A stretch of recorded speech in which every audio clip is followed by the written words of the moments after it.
Welcome to Rock Your Reinvention, where I help high-achieving career women like you get unstuck, make your corporate exit strategy, and successfully transition to your next chapter. Hi, I'm your host, Karen Freeland, a certified life coach and corporate exit strategist. Whether you want to start a business, become a speaker, or something else, I'm here to give you the tools and strategies to shift your mindset, build your confidence, and take bold actions so you can rock your reinvention. Ready? Let's go. Have you ever worked your tail off for a promotion and then once you got it, that happy new shine wore off in the first few months or even weeks? Have you ever been so excited to start a new role, thinking that you'll finally be happy now that you got the higher pay, the better title, only to find out that you're still dissatisfied? Good news, you're not alone. I've been there, and so have dozens of my clients. You're in the right place, and I'm going to help you through this today. You might be wondering, why am I feeling this way? Why is my dream role suddenly lackluster at best, or even a nightmare in some cases?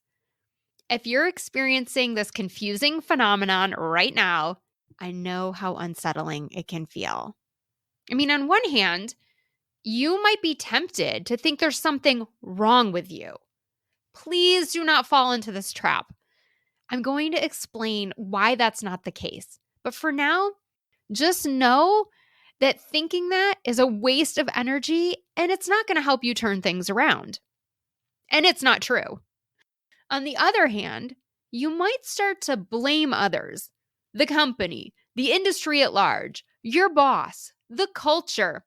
But none of these reactions are going to help you, and they might not even be accurate. Hear me out. I know that might be hard to hear. It's only hard temporarily, because once you dig a little deeper and get to the core reason for your dissatisfaction, you're free. You're now empowered to right the wrong, to make a change, to improve your situation. And that's a really awesome feeling. So today, I want to unpack this for you. We'll explore why you might be feeling this way, and I will invite you to do some self-discovery work so that you can get clear on your personal situation and find out what's really going on here. This is not a one-size-fits-all approach or answer. It's going to vary among women. But in my experience, it's one of 4 reasons. So let's take a closer look at each one of those reasons so you can discern which category you believe you fall into. So the first reason you might be promoted and still feel unhappy is you didn't really want that role, or it's not a good fit. You might be thinking, what do you mean, Karen? I don't want the role.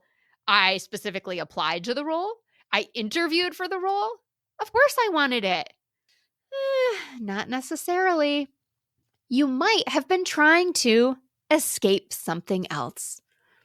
I did this in 2013. I had a new boss come in the division I was working in, and his name of the game was fear and intimidation. He just figured if I yell loud enough, if I bark at them enough, they'll do what I want. And it was toxic to say the least. So you know what I did? I applied to any and every single position that was out there so that I could just remove myself from that horrible situation. Imagine this. Me. Okay, you're listening to me right now and you probably can tell how much energy I have. I applied for a job reviewing contracts. That's how bad it was. But I would literally take anything. Can you imagine me sitting in a cubicle reviewing wireless service contracts? Oh my gosh, I would have lost my brain. There's no way that would have made me happy. In the short term, yes, because I got out of a toxic situation. In the long term, no, because that wouldn't be fulfilling and enjoyable work for me. Another reason that maybe you got into this role and realized it wasn't a good fit is you may not have understood what the role really entailed. And now that you're in, you're realizing, this actually isn't how they sold it to me. This isn't really a fit. In some cases, you might even be experiencing boredom. It's not challenging enough. It's too similar to what you were doing. And I see this a lot when women have already kind of been doing the role, but then they finally get the pay and the title that goes along with it. And they're like, oh, I thought I would be happier. But nothing changed. They're not really growing because they've already been doing the role. So they're not reaching their full potential. And it's not, in some cases, meaningful work. So if this is you, again, you're not alone, but now you know, oh, I didn't actually really want this role, or it's just not a good fit for me. So that's the first one. The second reason that you might be in a promotion and realizing you're not happy is that is just not the company for you. No matter what role you have, this just isn't the right organization. It's not the right culture, right? The same toxic stuff that was happening when you were maybe a director is still happening when you're a VP. It's just probably actually been magnified. It's probably on a bigger scale. Maybe you realize you're still underpaid. You're still undervalued, right? No matter what you do with this company, it's never going to be good enough. Maybe you're really overworked and you're like, oh, right. I thought I would have more ability to change things when I got promoted, but you know what? We still don't have the same resources that we needed before. That didn't change. I still don't have enough people to bring all of these goals to fruition. I'm set up for failure. It's not you, it's the company. And so sometimes we just need to get out of that specific company and change to another company. Maybe the position was actually perfectly right for you. The role is a good fit. You're just in the wrong organization. Now, I hear a lot of times from women when they realize that, they're like, oh, but there's nowhere else that would pay me. I make a lot of money for what I do or whatever. And they come up with all these excuses. It's not true. Your company is not the only company on the face of the planet that's going to give you flexibility and freedom or that's going to pay you what you make. Stop. It's all BS. Okay. And I love you. That's why I'm telling you this. Okay. So don't get mad. Don't shoot the messenger. But just know these are all limiting beliefs because I've heard it all before and I've been able to help my clients bust that belief every single time. The third reason that you might have gotten promoted and you're still not happy is because you only took the role for extrinsic reasons. Let me say that again. You only took the role for extrinsic reasons. That means you were motivated by external validation. Hey, look at me. I'm a director. I'm only 30 or whatever age, insert age, right? Oh, look at me. I'm finally that VP. I finally made it to the C-suite, right? But you didn't actually care about the work and the day-to-day role. You just needed that bump in status, pay, title. It might also be because you wanted that additional pay bump, right? But you didn't actually want the responsibilities that come with the job. You're not really excited about the day-to-day work. And let me tell you what, this is one of the fastest ways to burn out in a corporate job is to constantly be seeking that external validation. And I know that when it doesn't come, because I used to do this, that it is soul crushing and it kills you. It makes you disengage even more. Here's a great analogy. Well, I think it's a great analogy. I hope you enjoy it. It's like keeping up with the Joneses in a financial sense, but instead it's in the corporate sense and you're trying to keep up with the Howards.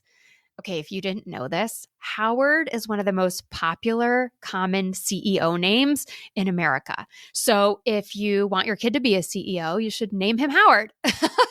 So we're going to see a whole trend of girls being named Howard all of a sudden. No, I'm just kidding. Don't do that to her. But seriously, it's like, okay, we just want to keep up with everybody else who seems to be getting promoted and going up the ranks so that we can be like, oh, look at me too. I'm great too. You are so much more than your title. Okay. I know I've said that before, but I can not reiterate that enough.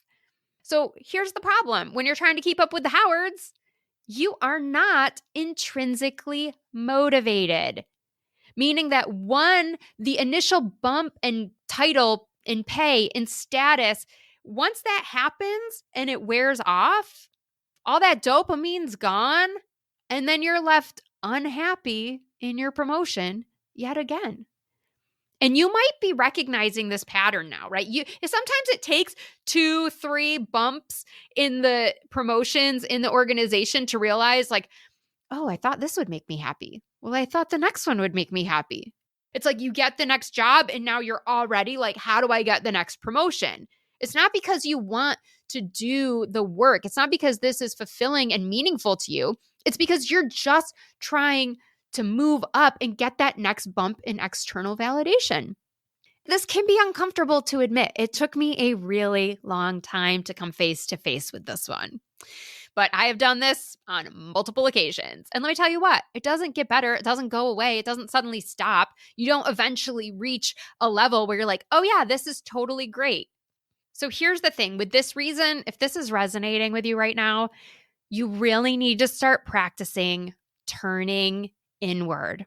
And this is something I talk about in detail in chapter 4 of my book, Grab Life by the Dreams.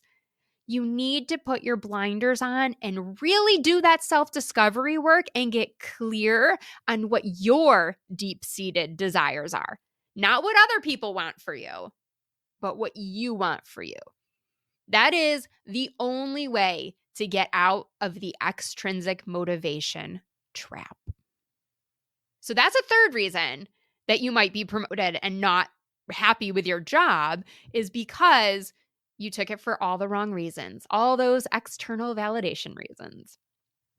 The fourth reason, one that I have experienced and seen multiple clients go through, is that you don't actually want to be in corporate anymore. No matter what job or what company you transition to, it's never going to work. You have outgrown corporate. You need more freedom, more flexibility. You're in a season of life where you want to have a bigger impact. You want to know how your work is impacting the world.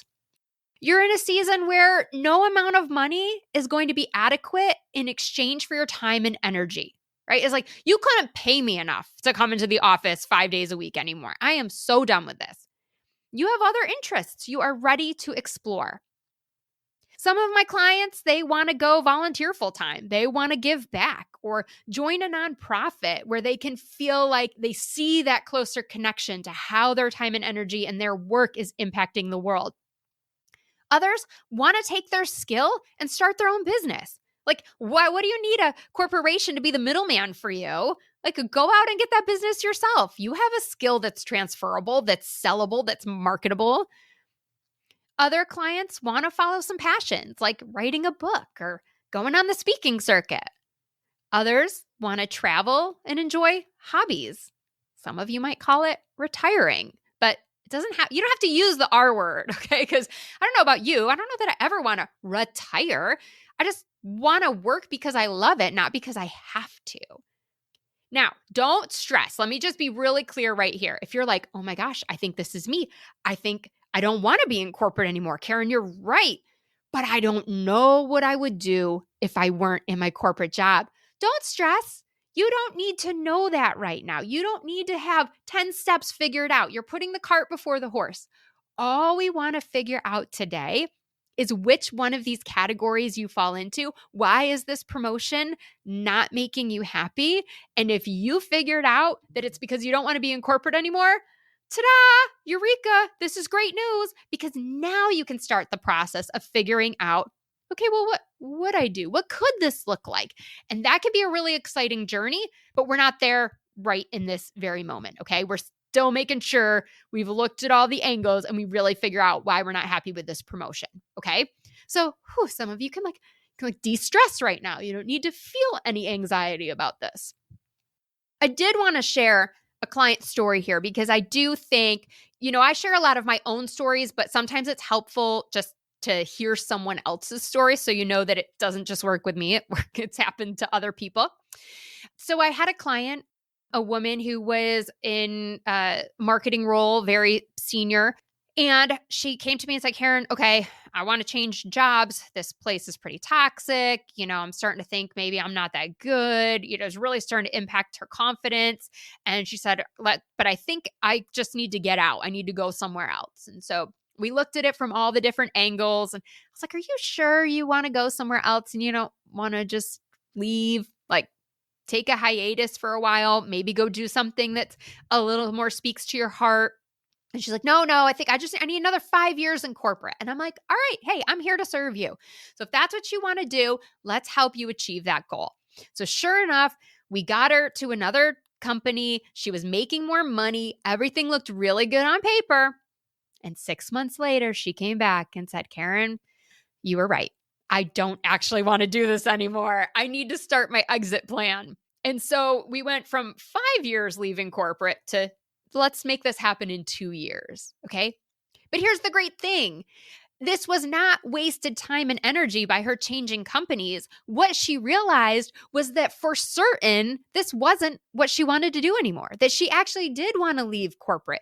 And sometimes we have to make that leap from one organization to another to really know that that is the situation. Like that is our true feeling. And that's so empowering. It's so freeing because once you know, then you can take the actions and the steps to make it a reality. Now, sometimes we're in a little bit of denial about this. I've done it. I know others have. I've had a number of clients where they've avoided action to get another job. For example, we'll be in a session and I'll say, okay, what do you want to do between now and our next session? Over the next 2 weeks, what are some of the actions that you want to take? And they'll say, oh, well, I want to apply to 3 jobs or, something like that. I want to get my resume updated and update my LinkedIn and have a couple of coffee chats, put some feelers out there. And then they come back to me in 2 weeks and I'm like, all right, so how'd it go? And they're like, oh yeah, I didn't do that. I didn't apply to any jobs. I'm like, what? Why? What happened? You really were set on that. Oh, I just haven't found the right role. I think the culture will be the same, right? And all of a sudden, the excuses just start pouring out. And once I noticed that happening a couple times, I'm like, okay, hold the phone. We didn't just get busy. You weren't really just worried that the role wasn't the right fit. You are actually sabotaging, but it's not really sabotage, but like your body is revolting and this isn't actually what you want to do. You're just not facing it, right? So you're actively not taking those actions, but it's actually a good thing that you're not because you wouldn't be happy in those roles anyway. So when I say that there's always an excuse, I know it's because deep down, you know that this isn't for you any longer. And again, there's nothing wrong with that. I know it can feel a little scary, but sometimes we just outgrow things. We evolve. What once served us no longer does. This is a very natural progression in your career and in life in general. So now it's your turn. After listening to this, what do you think is really going on for you? Which one of these categories resonates most and why? Is it number 1, that you didn't really want the role or it's just not a good fit? Is it 2, that the company you're working for just isn't for you? Is it 3, that you only took the role for those extrinsic reasons? Or 4, you've realized that you really don't want to be in corporate anymore? Now your challenge, should you choose to accept it, and I hope you will, is that now that you know which reason is preventing you from enjoying the promotion and being truly happy, what do you want to do about it? What's the best next step for you to take from here? Trust your intuition. You know exactly what to do. And if you don't, pray about it. Ask for a sign. Whatever you do, don't sit idle expecting things to change or to get better on their own, because guess what? They won't. The only way to do this is to take some action. And of course, if you want support, that's exactly what I help my clients with. So keep listening for details on how to schedule a call. You don't have to face this alone. I'm right here with you. Thanks for tuning in. I hope you're inspired to take action by committing to one of the tips or strategies we talked about in today's episode. If you want more accountability and support, I've got your back. Book a complimentary Empowered Exit Strategy call today. Visit KarenFreeland.com to learn more and book your 45-minute session. Until next time, stay fabulous.